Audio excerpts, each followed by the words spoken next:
so much talk of economics. Let's face it, Europe's biggest economy, I can't keep reinforcing that enough, and the world's largest democracy. It's always important to talk about economics. When you talk about India and Germany, India and Europe, all the focus is on that all-important EU FTA, or the European Union Free Trade Agreement, which is likely to be signed by the end of this year.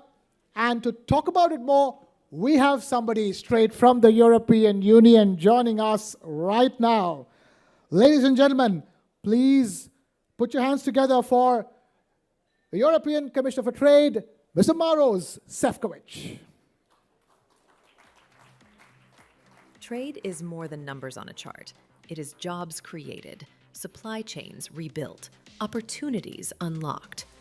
As the world navigates new economic headwinds, India and the European Union are shaping a pact that could set the tone for global commerce. This partnership aims to cut barriers, open markets, drive green and digital transitions, and build a trade corridor of resilience and growth. Sharing this vision is a European leader steering trade policy across 27 nations and working to seal the India-EU FTA by 2025. Please welcome European Commissioner for Trade.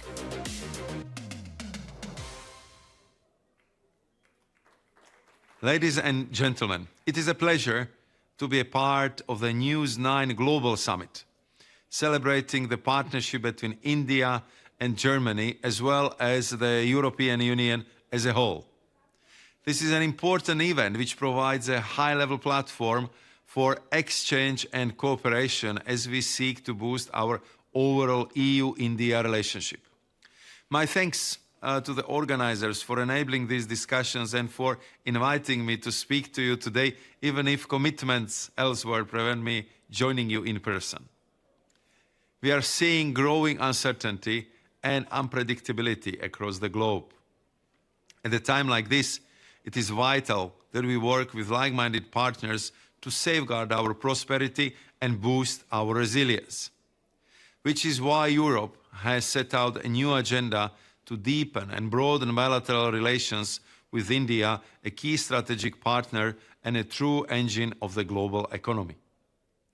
Trade is vital to this effort and a cornerstone of our economic relationship. Over the past decade, trade between our economies has soared by 90%.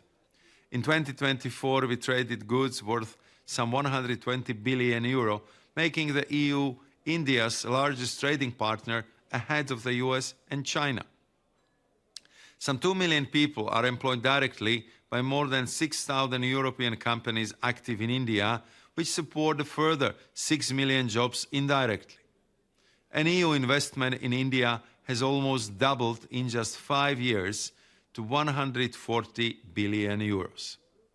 Yet, we can go further, and I have been in intensive discussions with my Indian counterpart, Minister Piyush Goyal, on a groundbreaking free trade agreement. We are now maximizing our efforts to finalize negotiations by the end of the year. The goal put forward by the European Commission President von der Leyen and Prime Minister Modi.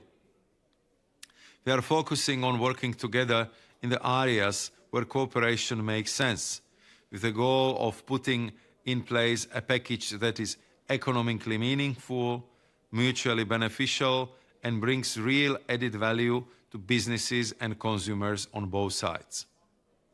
By tackling both tariff and non-tariff barriers, we can open up new possibilities for trade and investment, while strengthening our supply chains and safeguarding open, rules-based global commerce. I have had the pleasure of traveling to India several times this year, while Minister Goyal has also visited Brussels. We have had 13 rounds of negotiations, and I want to assure you that we will do everything we can to reach finishing line by end of 2025. The Minister and I remain in frequent contacts because we know how much there is to gain for both the EU and India if we do. Thank you.